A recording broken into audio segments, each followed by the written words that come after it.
So as Harriet mentioned last week, she talked about owning our anger, and because we can't heal what we don't own. And she also talked about being able to speak up when something is unacceptable, because we don't want to settle in life. And settling, for me, is something that I was all too familiar with. Because of some childhood emotional abandonment and neglect, I was always attracted to emotionally and physically unavailable men. About 3 years ago, I met this man, and we immediately had a very strong connection. Because, of course, I was attracting him into my life so that I could work through my issues. So he told me from the beginning that he was unavailable. And it kind of went in one ear and out the other. And I started seeing him, and he lived out of state, and he would just pop in and see me and give me crumbs and spend this amount of time with me and then leave. And it made me want him even more. And it created this very dysfunctional cycle. And I felt powerless.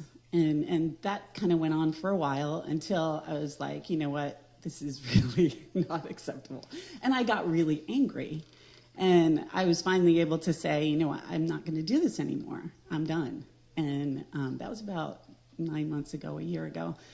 And so that was cool. I didn't think about him. He was out of my life. And then I got a text on New Year's from him. If I had been in consciousness, I would have ignored it. I would have deleted his number a long time ago. But there was a part of me, a very small part of me, that still wanted that. And so I responded, and he asked if he could come see me. And I said yes. So he showed up a couple weeks ago. This is very fresh for me. So I saw him, and immediately the energy was there, that dynamic.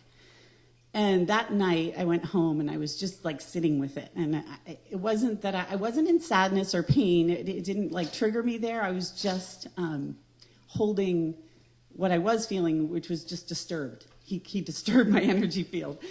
And so I watched an Oprah show that night, and it was, she was interviewing Robin Smith, who was a psychologist that was on her show for many years. And Robin had written a book about emotional anorexia, which she had gone through. And Oprah was really shocked. Like, you went through this? Like, you've been counseling people all these years? And I totally related to what she was talking about. And that night, I was like, I was holding it. I was just being with it. And I started to think about everything I wanted from this person that he wasn't giving me. And I realized that everything, I already had everything because I'm a child of God. And so I started to write it. I am honored, sacred, loved, appreciated, heard, all those things. And I was good. Like, I was in a good space. I was like, that felt really powerful to me. I was taking my power back. And then the next day, I had thought that I was going to hear from him. And the next day, he didn't call. And then the pain came. And so I went from like, oh, I'm cool with this. I'm good with this. And then, but the wound was still there. Like that anger that I had had previously the year before to get him out of my life, that was good. It was healthy. But the wound was still there. So I just let it be. You know, I just let the pain be, and I cried and cried and cried.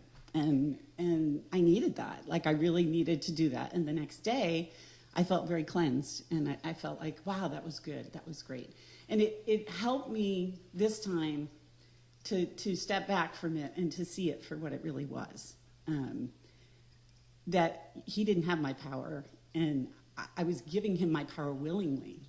And I was able to separate myself from it and just see my role in it, see his role in it as a wounded person, and stop blaming him and release it. And now I can release him.